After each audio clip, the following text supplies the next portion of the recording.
Hello friends, welcome to my classes. उम्मीद करती हूँ आप सब बहुत ही अच्छे होंगे। आज मैं आपको बहुत इंटरेस्टिंग सा टॉपिक पढ़ाने वाली हूँ जो कि है ब्लड यानी कि रुधिर। अगर हमारे शरीर में ब्लड नहीं होगा तो हम लोग जी भी नहीं पाएंगे, ठीक है। तो रुधिर सबसे पहले से हर चीज में हम डेफिनेशन लेते हैं, तो सबसे पहले डेफिनेशन लेनी है हमें, ठीक है। तो रुधिर की डेफिनेशन क्या है भाई? रुधिर एक तरल संयोजी ऊतक होता है। क्या है?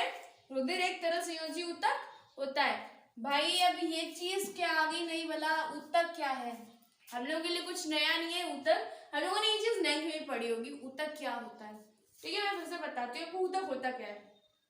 सिंपल सी लैंग्वेज में समझ लो, कोशिकाओं से बना हुआ गुच्छ यानी कि कोशिकाओं से बने हुए गुच्छानुमा संरचना को हम ऊतक बोलते हैं। क्या बोलते हैं हम? ऊतक बोलते हैं, ठीक है। कोशिकाओं से बने गुच्छानुमा संरचना को हम ऊतक बोलते हैं, ठीक है। तो यहाँ पे ऊतक हो गया। तो रुधिर जो है वो कैसा है? वो एक लिक्विड ऊतक है, यानी कि लिक्विड फॉर्म में है। हमारा ब्लड जो है वो किस फॉर्म में है? लिक्विड फॉर्म में है, ठीक है। इनका निर्माण भ्रूण के ये होता है। इस जो भ्रूण में जो रुधिर का निर्माण होता है वो कहाँ पे होता है? भ्रूण में जो रुधिर का निर्माण होता है वो होता है यकृत में। कहाँ होता है? यकृत के मेसोडर्म में। यकृत के मेसोडर्म में होता है किसका निर्माण? ब्लड का, ठीक है। से भ्रूण जो होता है यानी कि भ्रूण तो सब लोग जानते हैं, तो भ्रूण में जो होता है वो यकृत में होता है, ठीक है। और वयस्कों में कहाँ होता है भाई? जो वयस्क होते हैं उनमें कहाँ होता है भाई? तो वयस्कों में होता है अस्थि मज्जा में। कहाँ पर? कहाँ पे होता है? अस्थि मज्जा में होता है। वयस्कों में कहाँ होता है? अस्थि मज्जा में। और भ्रूण में यकृत में होता है, ठीक है। डेफिनेशन समझ में आ गई होगी सब लोगों को। अब हम ब्लड के वर्क समझते हैं। Work of blood. ब्लड भाई करता क्या क्या है हमारे लिए, ठीक है। तो ब्लड जो है वो हमारे लिए क्या करता है भाई? ब्लड के कार्य क्या है सुनते हैं हम लोग। इसमें तो गैस आ गई भाई।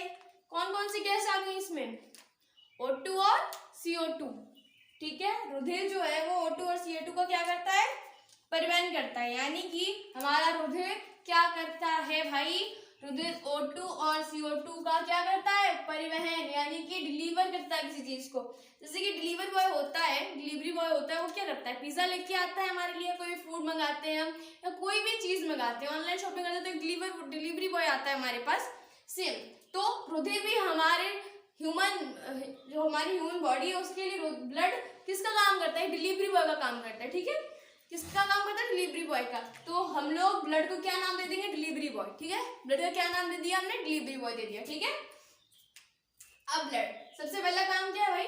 जैसे जो हमारे डिलीवरी बॉय क्या काम करते हैं? हमें खाना भी पहुंचाते हैं हमारे लिए, और भी बहुत सारे काम करते हैं, ठीक है। मतलब और भी बहुत सारी चीजें पहुंचाते हैं हमारे तक। खाना हो गया, ड्रेसेस हो गए, जो भी हम लोग मंगाते हैं ऑनलाइन शॉपिंग में। सेम तो जो ब्लड का फर्स्ट वर्क है वो क्या करता है? O2 और CO2 का परिवहन, यानी कि O2 और CO2 की डिलीवरी करता है, ठीक है। फिर पोषक पदार्थों का परिवहन। अब किसका करता है भाई? ये पोषक पदार्थों का परिवहन, यानी कि जो मेन है वो है पोषक पदार्थ। दूसरा इसका क्या काम है? ये पोषक पदार्थों का भी परिवहन करता है, यानी कि पोषक पदार्थों की भी डिलीवरी करता है। पोषक पदार्थ सबको पता ही है क्या क्या होते हैं। विटामिन है, और भी विटामिन, वसा, कार्बोहाइड्रेट, सारी चीजें क्या है? पोषक पदार्थ है। इनकी डिलीवरी कौन करता है? इनकी डिलीवरी भी ब्लड करता है, ठीक है। अब है उत्सर्जी पदार्थों का परिवहन। उत्सर्जी पदार्थ भी हमारे शरीर में बहुत होते हैं, वो उनका परिवहन कौन करता है? ब्लड। किनका परिवहन होता है? उत्सर्जी पदार्थों का परिवहन कौन करता है? ब्लड, ठीक है। ये तीन डिलीवरी हो गई भाई ब्लड की। कौन कौन सी तीन टाइप डिलीवरी करता है, ठीक है। अब चौथे में डिलीवरी नहीं करता भाई, चौथे में सबको मारता है, ठीक है।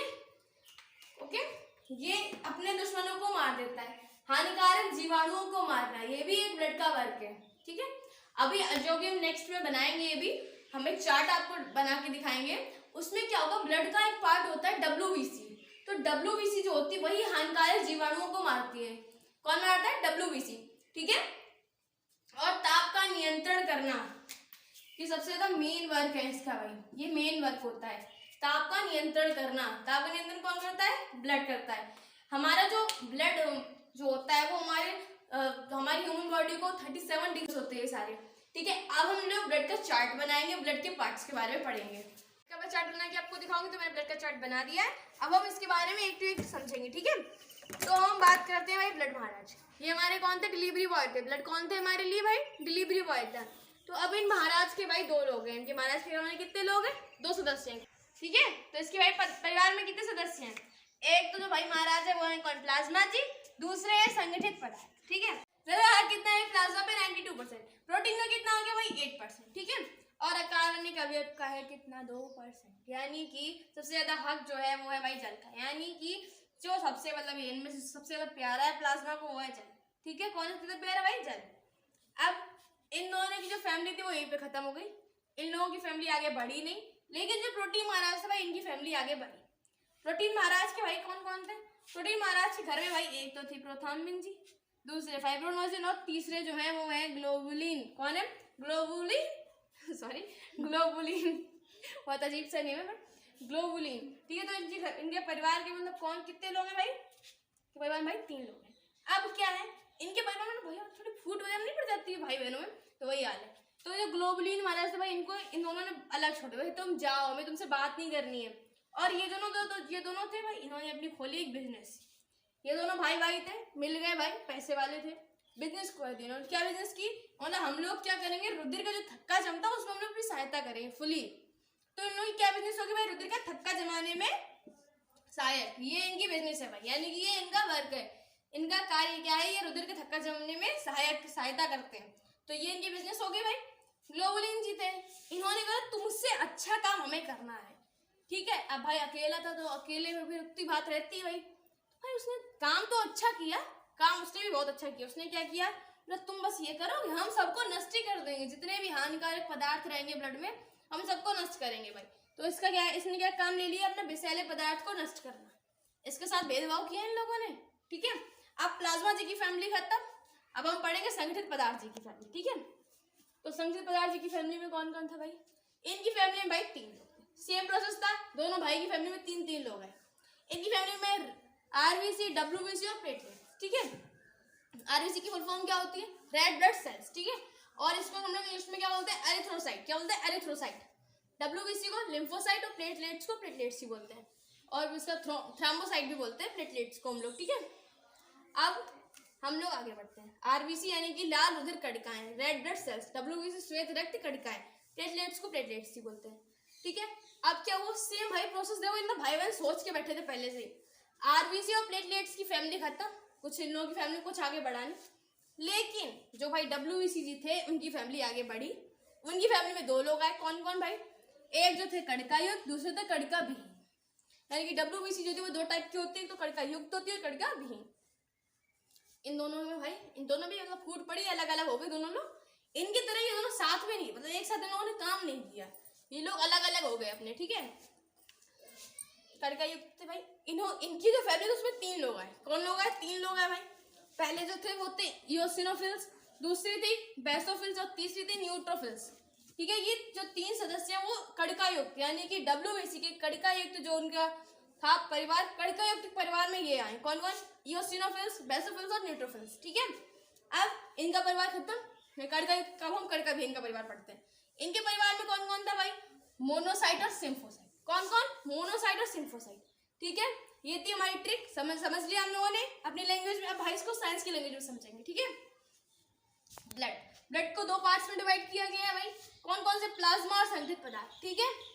प्लाज्मा में भाई क्या क्या पाया जाता है? प्लाज्मा में 3 चीजें पाई जाती हैं, जल 92%, प्रोटीन 8%, अकार्बनिक अवयव 2%। कितने परसेंट? 2%। ये था भाई प्लाज्मा का हाल, ठीक है। फिर प्लाज्मा में जल 92, 8 और ये 2% था, ठीक है। अब प्लाज्मा जो प्रोटीन होती है वो भी 3 टाइप की पाई जाती है। कौन से? कितनी प्रोटीन पाई जाती है? 3 टाइप की, प्रोथाम्बिन, फाइब्रोनोजिन और ग्लोबुलिन। कौन सी? प्रोथाम्बिन, फाइब्रोनोजिन और ग्लोबुलिन, ठीक है। ये जो प्रोटीन पाई जाती है प्लाज्मा में वो 3 टाइप की होती है। जो प्रोथाम्बिन और फाइब्रोनोजिन होता है इनका क्या कार्य होता है भाई? ये जो रुधिर का थक्का जमता है उसमें सहायक होते हैं। रुधिर का थक्का कैसे जमता है? जो धक्का है जैसे कहीं हम चल रहे हैं, ठीक है, चोट लग गई हमारे, मान लो मेरे अंगूठा कट गया भाई, यहाँ पे मेरे क्रॉस हो गया, लग गई चोट, तो देखा होगा आप लोगों ने, चोट लगती तो पहले